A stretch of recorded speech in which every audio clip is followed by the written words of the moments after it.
Let's kick it! Hello, this is Nathalie Botros, the Bon-Vivant Girl, and I'm kicking it with Dari. Welcome to the Kicking It with Dari show.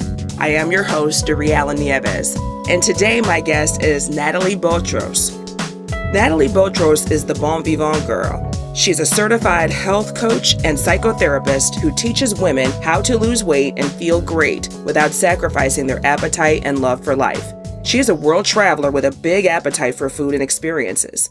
She was born in Lebanon, raised in Turkey, studied in Switzerland, played and worked in Italy before eventually landing in the United States. Nathalie started her first diet at age 14 because everyone in her boarding school in Switzerland was doing it. That was the beginning of her serial dieting career. Her diets have varied depending on where she lived and what was the little black dress of diets at the time. When she arrived in New York, Nathalie experienced the biggest weight gain of her life. After numerous failed diet attempts, she changed her binge and purge approach by moving her focus to making smarter choices overall, while eating a bit of everything and loving every minute of it. So welcome to the show, Nathalie. Thank you. Thank you so much. I'm very excited to be here, Dari, and discuss about everything. Yes, it's awesome. Oh my goodness. Your book is so cute. We're going to talk about it in just a minute, but first we're going to hit on something that was really startling in this introduction. That you said you started your first diet when you were 14. That just really shocked me when I read it, because it's like my daughter is about to turn 14 and I can't imagine her, feeling like she had a weight problem and that she had to do it because everyone else was doing it. So talk to us, first of all, about what that was like, because I believe that's where your whole introduction to diets and that culture of never feeling skinny enough came in, right?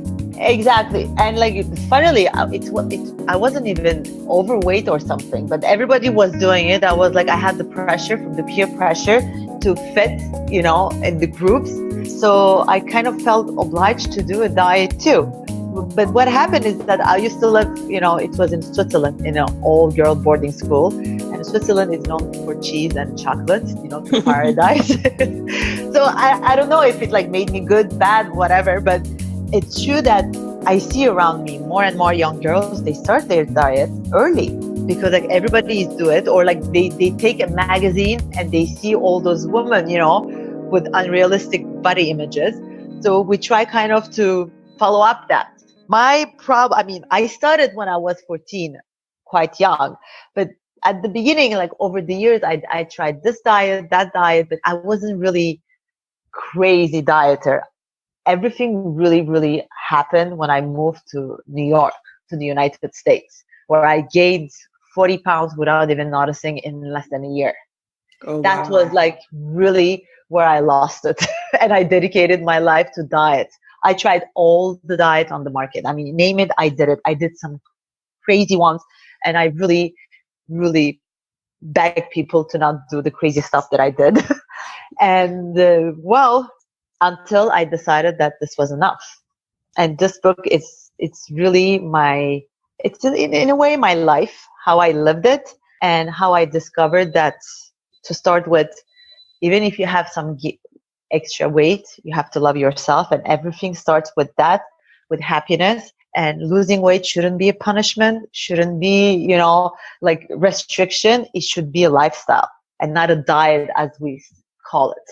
Yeah, there's so many of them out there. I mean, we could go the whole hour talking about, the low carb and the HCG. Because I remember in the book you talked about, I took something with pregnancy hormones. And, I tried that too, You have to starve yourself and eat 500 calories a day. Or, the thing where you only have apple cider vinegar or lemon water and, Yeah, the crazy detoxes. Yeah, I mean, there's we so have many. to. I mean, HCG, that was the worst, because it's really messed up all my hormones afterwards. Now, when I think about it, it's how did I do that? Injecting myself with hormones. How did I do that? It's crazy. But I mean, let's say I cannot say this diet is bad, this diet is good. Diet can work for some people and some diets won't work for other people. We have to just understand that there is no diet fit all. We're all different. We all have different, our body is different, our body composition, our molecules, our lifestyle. So your diet can be my poison. So I think we have to stop listening what friends, family, media tells us. We have to discover what we should do. What's the best suitable way to shed all those weight away? And Yeah. like in this book, I'm giving you the tools how to do that. And I'm asking you to be your own nutritionist. I believe that because, sometimes you can, if depending on, where you are in your life and how much weight you want to lose, it can really get you to the point where you're feeling kind of desperate and you're just looking for just anything. And so I don't know if I was desperate when I tried that HCG diet, but I mean, there's like a Facebook group dedicated to it. Everyone's encouraging each other. I mean, it's crazy. It's just so interesting how many people, it's not just me and you doing these crazy diets. There's like thousands of people that are just so desperate for anything that they will starve themselves.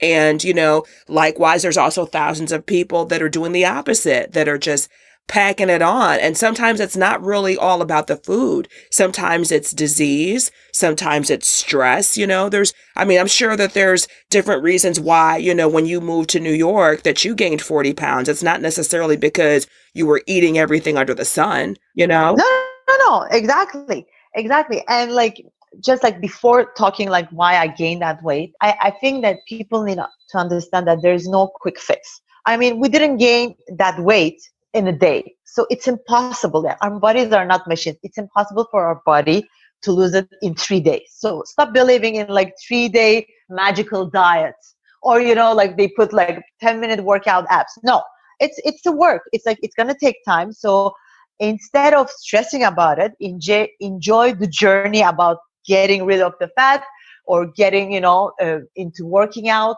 getting into the journey. And when I moved to New York, I gained weight maybe because I wasn't used to the products here. Maybe I was lost. I was alone. I was lonely because New York is a very exciting city. Let's be honest. But when you move and you're alone, you're alone.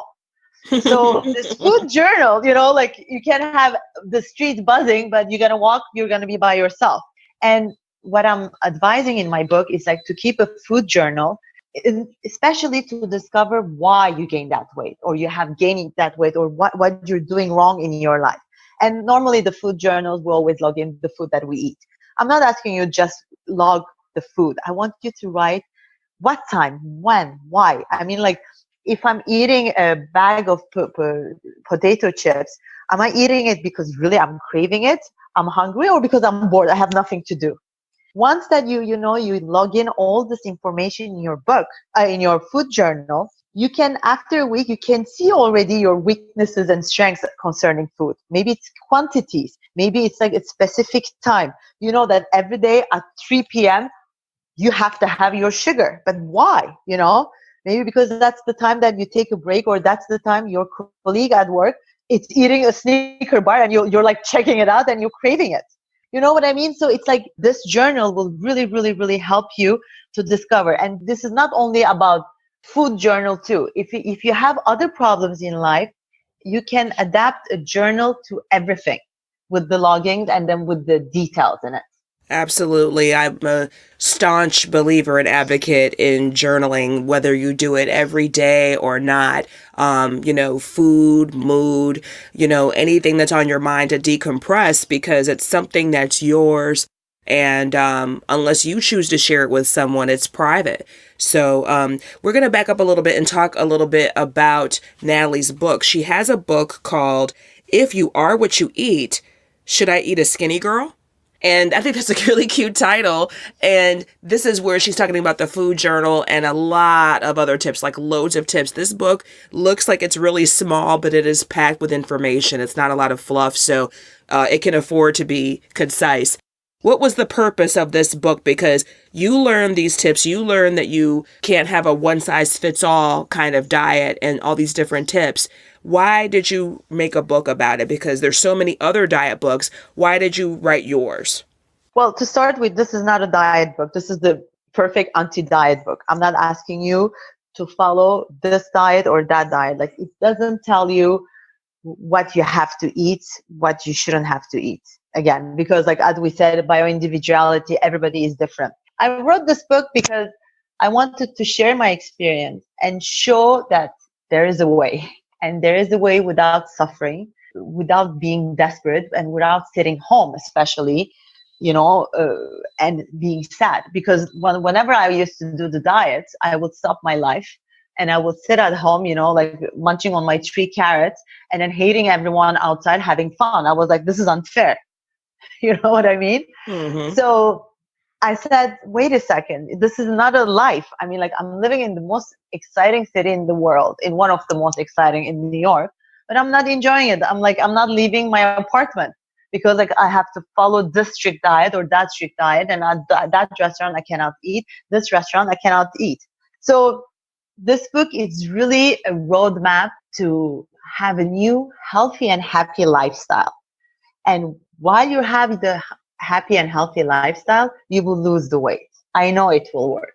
Yeah, because you've done it. And there's so many great tips in here. She just talked about the food journal and why that's important to be able to pay attention to not only what you're eating, but when, why, and what is your mood. But there's like a host of other tips. I'm not going to give them all away, but I want to highlight a couple of them. There's a section in here where she talks about getting rid of things that have more than 5 ingredients and things that have ingredients you cannot pronounce. Let's talk about that for a second.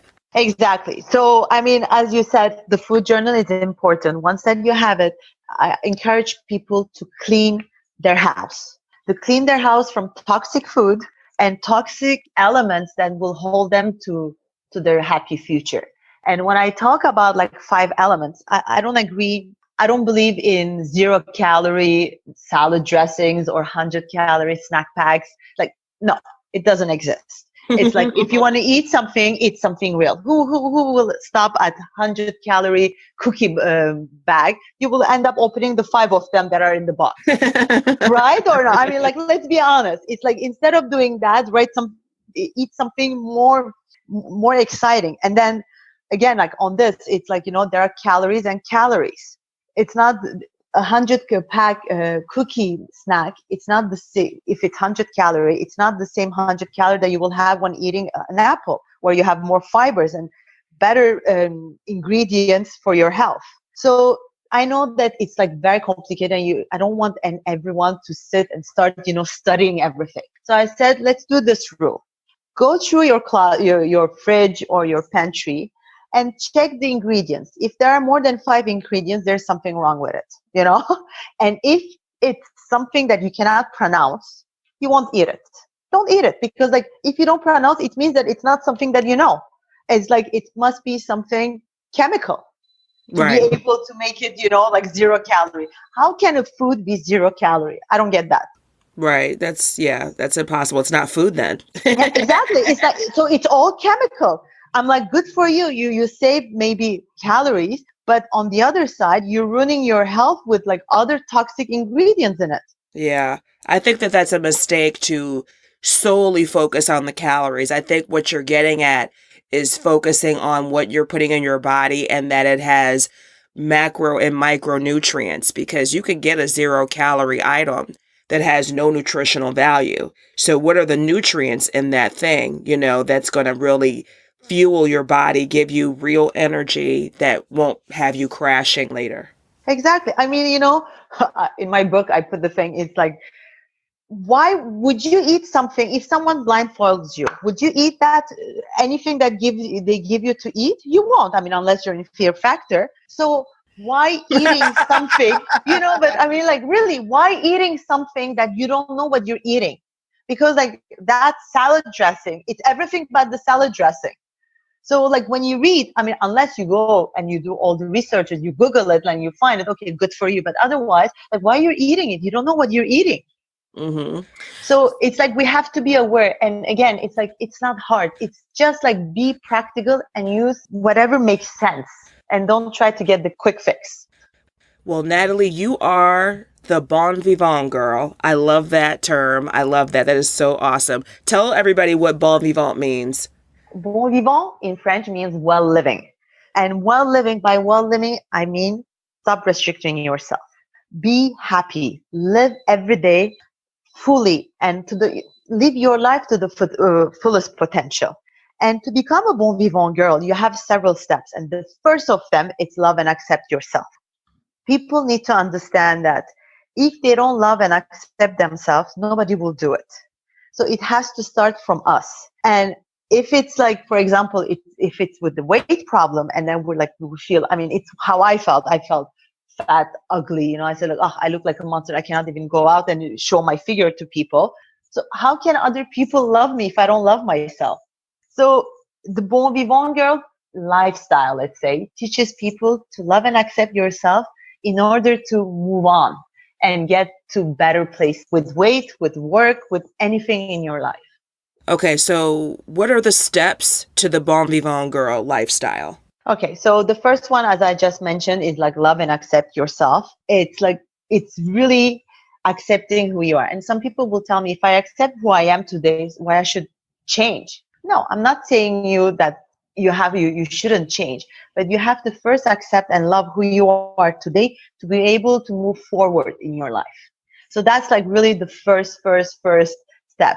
And if we put on the book, as I was talking about losing weight, my way of loving and accepting myself was standing in front of the mirror naked and trying to find one piece of my body, one part of my body, and liking it. It wasn't easy every day, but with time, I started to love myself. And when I was going out and I was in peace with myself and body, people wouldn't even dare telling me that I was overweight. So why not do it? It's not difficult. It's like it takes time, but it takes a little effort. But I know that you can make it happen. The second step will be to create a journal, and we talked in depth about that. The third step will be clean everything and everyone toxic around you. We talked about the food, the 5 ingredients rule. It doesn't just stop there. And I know that in one of your podcasts, you talked about happiness and then getting rid of the toxic people. Mm-hmm. It's really that. I want you to look around you and get rid of people who are not supporting you morally, who are not, my mom will call them the bad seeds when I was younger. She was like, get rid of those bad seeds around you. People who doesn't, appreciate you, who pushes you always to be unhappy. So you have to get rid of those people. And I know that sometimes like our parents are our biggest critics and we cannot get rid of our parents or our partners.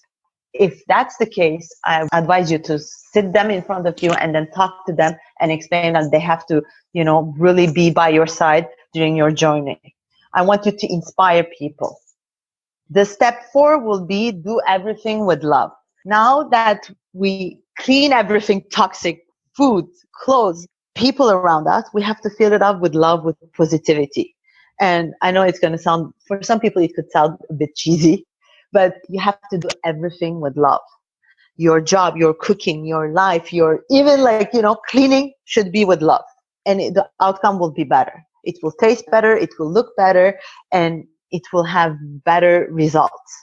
Then the step 5, as I said, is to socialize. I don't want you to stay home and start thinking about your problems or like about your diet, about like not being happy. I want you to go out. Most of us have kids. Our kids like always socialize. I mean, like they think that life is unfair because they go to school. They're like, oh, I have to work. I have to study. You have a good life. But they socialize. Why don't we take a page from their book and socialize a bit more and enjoy everything? Don't forget, the bon vivant, it's like well living. So you have to get out and live well. And all of this is like beautiful, but you have to be happy. If you're not happy, you cannot do anything. And the biggest point that I want people to understand, we always put happiness at the end of a task. Like if I lose weight, I'll be happy. If I get this job, I'll be happy. Why to wait to accomplish those to be happy? Start by being happy and then the rest will follow in all facets of life. I agree. And I think it's a process. So, she's mentioned these steps and they're all great and they all will work. I know this from experience. However, we don't want you to think that it's just going to be like 1, 2, 3, you're going to be happy. You have to work at it. It's a process. But if you're committed to it and you start to take action, then you have to allow that feeling to catch up with what you're doing. It's not like, okay, as soon as I start doing these steps and start, socializing, I'm immediately going to feel like I belong, and I'm immediately going to stop feeling lonely, and I'm immediately going to be happy. You have to allow that feeling to catch up with the action, and you have to do something sometimes more than once, before it's actually going to take effect. You can't just eat one good lunch and, drop the weight that you want to lose. You have to be consistent in your planning and in your, steps. And that's going to require commitment, Of course. Every beautiful thing in life needs a commitment. Again, it's like there are no quick fixes. It's not going to happen over a day. You have to be patient. But that's the beauty of it. Like sometimes there are some diets, let's say. It takes like months and months. But months and months, you feel restricted. And you kind of don't socialize because you're like, okay, let me do this, like follow by the book and then don't cheat and don't do this. With the Bon-Vivant Girl lifestyle, it's not asking you to not socialize. On the contrary, it like pushes you to do it. So you can take your time. Don't see it as a diet if you want to lose weight. Don't see it as a diet. See it as a lifestyle. It's like it's something that it's not that after losing the 20 pounds or 10 pounds or 40 pounds, you're going to stop doing it. It's going to be your life. And it's a beautiful, happy life. So what would be the steps that one would take to implement this BVG lifestyle? Because we want people to be able to take these action steps that I just mentioned. Well, I think first of all, we have to discover what the problem is. What the problem is to not be happy. I'm on the process of creating this program called Hungry for Happy. Because I noticed that with my book, my book was all about losing weight. But the Bon-Vivant Girl lifestyle, it's not about losing weight only. It's about being happy. And I noticed that when I thought I was hungry for food, actually I was hungry for happiness. Oh. And it's a new program that I'm going to create and help people to discover what the problem is. Sometimes it's not what we think. And I want to help people to discover the real problem. I think the food journal will be a good step to get it, but it will have other elements. And to implement the Bon-Vivant Girl lifestyle in our daily life, it's of course follow the steps, but there is one important thing that I want everyone to do. It's like every day, try to find something positive about your day.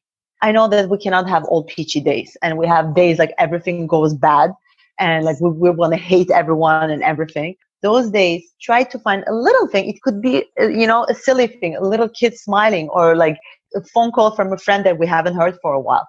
Try to focus on the positive and on this positive thing of your day, happy, and try to build around it instead of focusing on all the negative. That's good.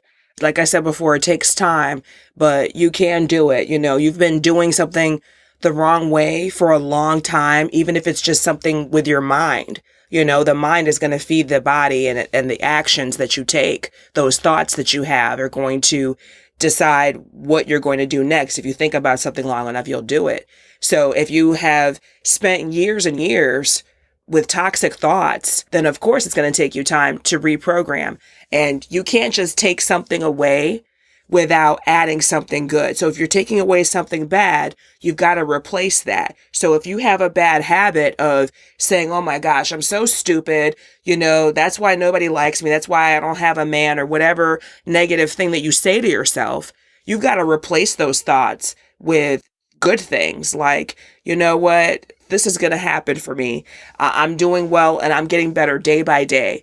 And no matter how cheesy or whatever you think it sounds, if you say those things to yourself and replace those bad thoughts and those poor affirmations with positive affirmations, then you're going to be able to be motivated to take those action steps that Nathalie's talking about. Exactly. And then like you took the example of, I'm so stupid, it's why I cannot find someone. And I continue that thought saying, yeah, my friend is married. It doesn't mean that your friend doesn't want to be you and be single. So, there is no end. It's like, there's never an end. It's like, nobody is like fully satisfied. It's normal. We're humans. We're like built, to complain and to want something different, something more. So there is no end. I think like on that case, you have to stop thinking that you're stupid. Don't allow anyone especially yourself, to call yourself stupid. You're not. And see why. Maybe you're single because you don't want to do some concessions. And it's not because like you know you're stupid, but because like you don't want to make this effort or that effort that will be a good thing for you. So instead of like looking at the big picture, start analyzing it. Start analyzing yourself, but in a positive way. And don't put yourself down. It will take time again, as you said. It's not something that happens in a day, but you will get there. But again, I cannot like emphasize more. You have to accept and love yourself to be able to do anything, to move on. Nathalie, this has been a great interview. I think it's eye-opening for some people and for others a reminder, but nevertheless very much needed. The book is called If You Are What You Eat, Should I Eat a Skinny Girl? Nathalie Botros, I would like you to please share with people how they can reach you, because you are a coach, not just an author, and you have lots of information that you can give people and help them with. So please give us your website, social media, and everything where people can find you. Thank you, Dari. My website is thebonvivantgirl.com. And on my website, you can find all the links for social media. I'm a bit on every social media. And through my website, you can contact me whenever you want. I will answer right away. My book it's on Amazon on paperback and Kindle version. And again, my book, it's all about losing the weight and my journey. But the Bon-Vivant Girl, which is on my website, is not all about losing weight. So don't think that it doesn't talk to you because you don't have weight to lose. It's about being happy and living a beautiful life. Yes. Do you use Twitter, Instagram, or Facebook or anything like that? All of the above. Like you cannot miss me. It's like I'm on every social media, and I'm on Twitter, I'm on Instagram, and they're all under the Bon-Vivant Girl. And my Facebook page is under the Bon-Vivant Girl. So you can find all of them and follow me. It's the bon-vivantgirl.com. Once you go to the website or to Amazon and go to my author page, you can have they're all linked together. So you can have access much more easily. Awesome. And just so you know, it's spelled BON-VIVANT. And I love saying it, bon vivant, bon vivant. It's so like glamorous in bon vivant. Yes, awesome. And that's a great brand to have. We're looking forward to the Hungry for Happy, because like you hit it right on the head there. That's really what people are looking for when they're just continuing to binge and mindless eating and things like that. So want to thank you for being on the show today and sharing this beautiful message with this audience here, with these people that are listening to the Kicking It with Dari podcast. Thank you so much. And thank you everyone for listening to my confused and excited words. Not confusing at all. We hear you loud and clear. Perfect. That's great. I love it. Send your questions and comments about this show to kickingit@DariAllen.com. That's KICKINIT. There's no G. At DariAllen.com. Or you can use Facebook, Instagram, or Twitter to get to me at Dari Allen.